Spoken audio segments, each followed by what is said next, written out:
Okay.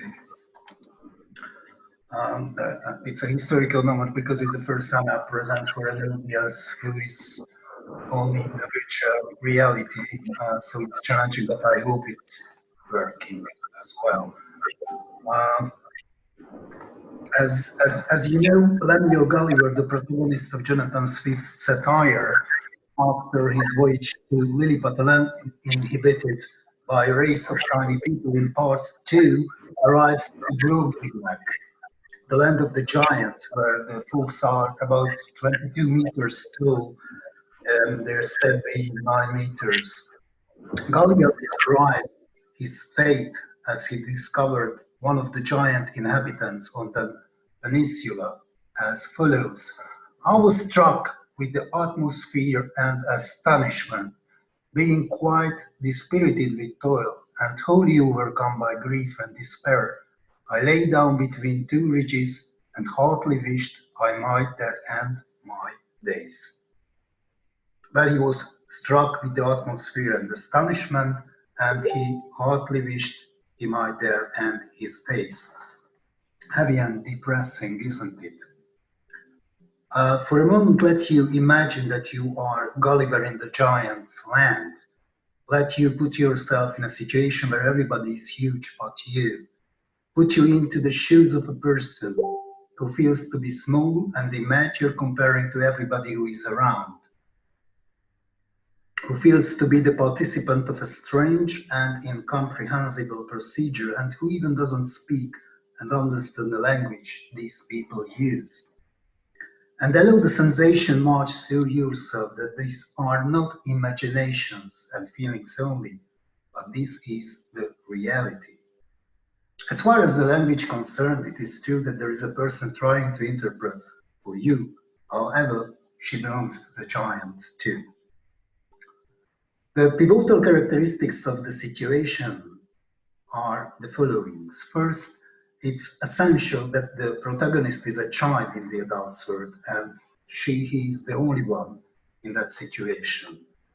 Second, it's important that the procedure is strange and probably incomprehensible for him. And last but not least, it's of paramount importance that the child doesn't speak and understand the language people use there. In questioning of minors, a child is asked to testify.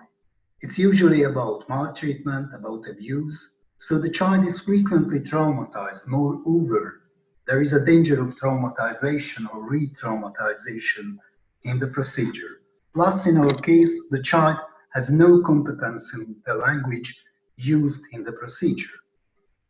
So we have to deal with the effects and consequences of the trauma. At the same time, it is of utmost importance to avoid the secondary victimization of the minor as well.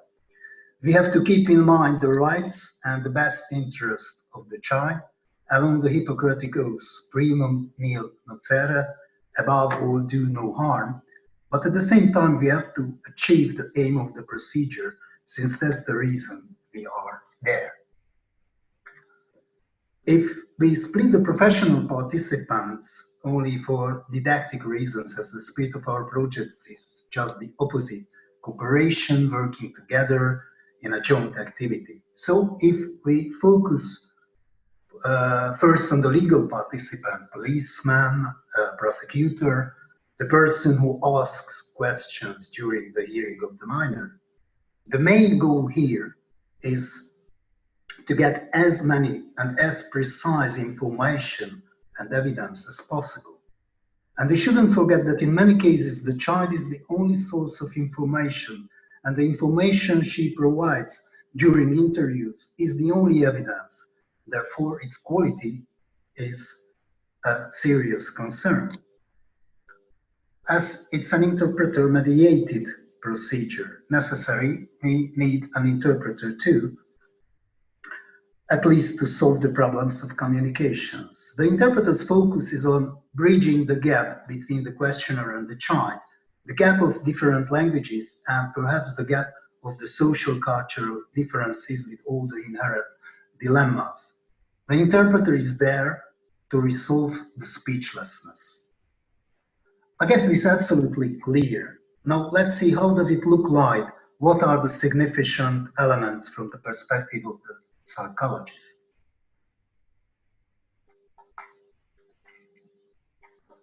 My main message is that the participation of the psychologist in the process is essential. His role and function, to sum up in a nutshell, is to assist to achieve the goal of the interview, while the rights and interest of the child is enforced and the child is protected from further injuries. That is, to add special information and knowledge as well as emotional support. The task is dual: to elicit a complete, credible account of the events and at the same time to protect the child's psychological well-being. What kind of information of psychology help us to achieve this objective?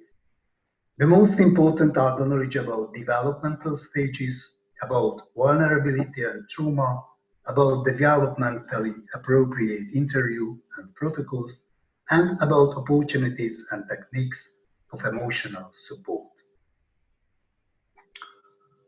A bulk of information belongs to the developmental psychology, and we have to stop here for a sec. We talk about child or minor, referring a person under 18. But this person doesn't exist. We have children of different ages in this category. Both the 3 years old and the 17 years old belongs to this category. However, they differ extremely. To obtain a credible account of the child's actual experiences, we must have fundamental knowledge about the child's development, that is, about the age-specific characteristics of a child's cognitive, emotional, motivational, and social development at different life stages. It raises questions like how a child thinks differently than an adult, what can and what can't be expected of a child of a certain age, what are the normal and what are the unusual emotional, behavioral, or mental reactions, how memory works at different life stages, and what conditions improve children's ability to discuss their experience, and so on. We have no room here to go through this. Made a footnote reference to get a bit more information about for those interested. However, let us have some short examples. What are we talking about? At early childhood stage, children tend to overgeneralize word meanings. For example, if he or she has a cat, it's possible that all four-legged animals will be kitties for him or her. It is essential at this stage to make sure that the child understands all words and questions used by the adult. At this stage, children feel secure only when accompanied by their caregivers. And at this stage, any interaction with a stranger may not only frighten them, but also make them submissive or willing to assent. The preschool age is a dynamic and extensive psychological and behavioral changes are occurring. However, the vocabulary should be simple and comprehensible for the child at this stage, and open questions are less useful for collecting information. If you ask, why have you come to visit me today? Presumably the child will answer, I don't know. The next stage is school age. And this stage is very diversified.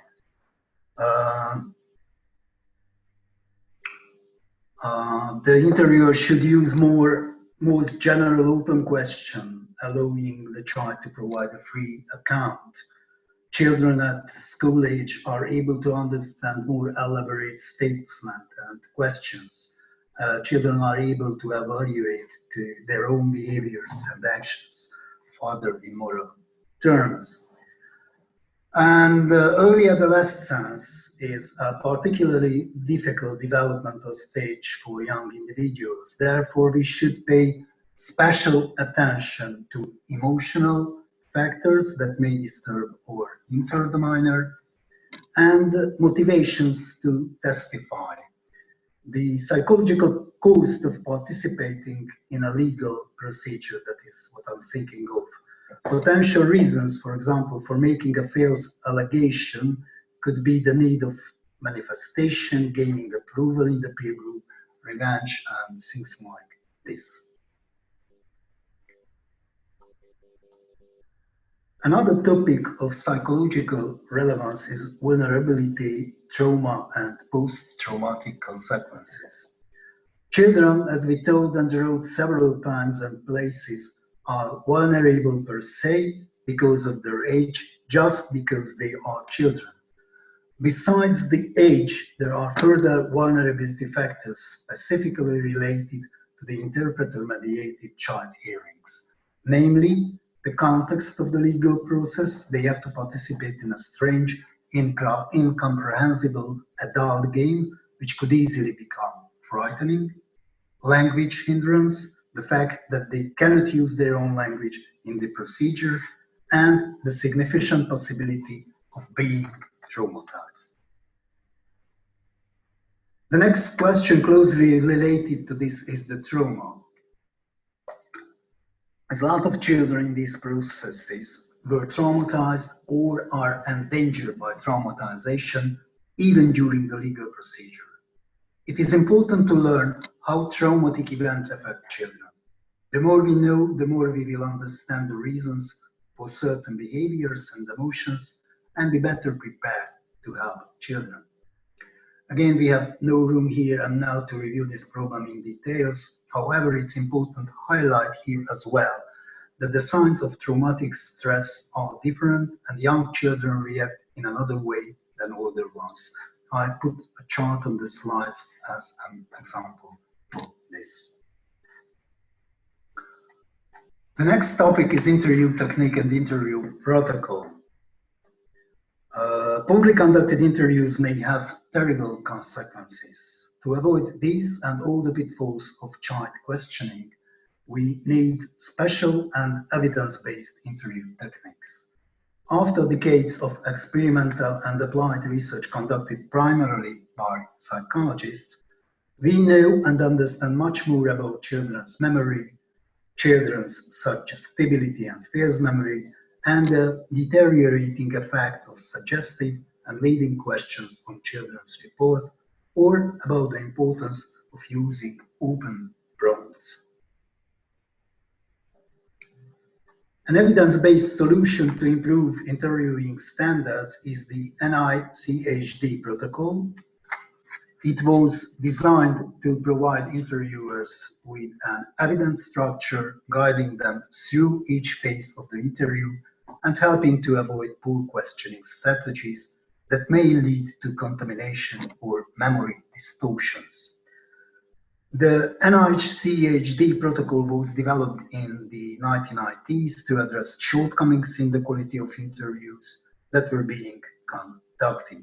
It is now widely used internationally and has been translated into 9 languages. And last but not least, there is the question of emotional support. Since we are neither robots nor rational algorithms, no matter how professional we are, all of us, without exception, participate in a situation emotionally too. The interpreter-mediated questioning of minors is a difficult, stressful, emotionally demanding and burdensome task. And it's quite true, not only for the child, but for the adult professionals as well. I think that to try to ease and relieve the emotional burden, to make the pressure less severe, belongs to the psychologist's competence and task also. To wrap it up, at the end, I'd highlight my main message once more. The psychologist or the psychological knowledge is essential in the process, and the most important information of psychological relevance are the knowledge about developmental stages, about vulnerability and trauma, about developmentally appropriate interview protocols, and about the opportunities and techniques of emotional support. I hope it went through and you are still awake and alive. So